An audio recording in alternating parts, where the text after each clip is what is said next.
ব্যাপকভাবে পাশে দাঁড়ানোর চিন্তাধারণা এবং চেষ্টা করে যাচ্ছি। আমাদের পরিকল্পনা আছে, আমরা শুধু অসহায় মানুষের সেবা যত্ন বিভিন্নভাবে আমরা করার চিন্তাধারণা করতেছি। যেরকম যার ঘর নাই, একেবারে অসহায়, তার ঘর করার মতো তৌফিক নাই, আমরা পরিকল্পনা নিচ্ছি সামনে তাদেরকেও ইনশাল্লাহ ঘর করে দিব আমাদের তৌফিক অনুযায়ী। এবং যার কোনো কিছু করার মতো নাই, তাদেরকে যে কোনো একটা কাজ কামের ব্যবস্থা করে দিতে পারি। আমরা সামনে এটারও পরিকল্পনা নিচ্ছি, যেমন মনে করেন রিক্সা কিনে দিতে পারি, অটো কিনে দিতে পারি, এরকমভাবে আমরা সহযোগিতা করার জন্য আমরা চিন্তাধারণা করতেছি।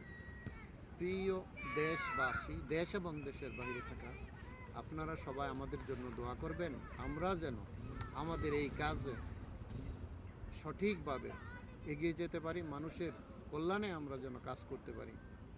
আমাদের ভবিষ্যৎ আরও পরিকল্পনা আছে, অসহায় দরিদ্র মানুষের পাশে দাঁড়ানো এবং সমাজে কিভাবে উন্নয়ন করা যায়, অসহায় মানুষের পাশে কীভাবে দাঁড়ানো যায়, আমাদের এগুলো পরিকল্পনা আছে। আমরা ধীরে ধীরে ইনশাআল্লাহ পর্যায়ক্রমে আমরা এগুলো এগিয়ে নিয়ে যাব। আপনারা সবাই আমাদের জন্য দোয়া করবেন, আমাদের প্রতিটা সদস্যর জন্য দোয়া করবেন, এবং আপনারা আমাদের পাশে থাকবেন, দোয়া করবেন, সময় দিয়ে, অর্থ দিয়ে সহযোগিতা করবেন। কাপাস আল কারিম সেবা সংস্থা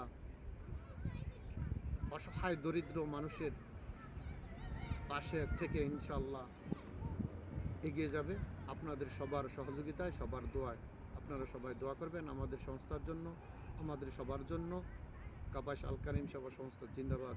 অসহায় মানুষের পাশে যেন আমরা দাঁড়াইতে পারি, সবাই দোয়া করবেন। আজকে যারা আমার এই ভিডিওটা দেখছেন সবাইকে ধন্যবাদ। আলহামদুলিল্লাহ।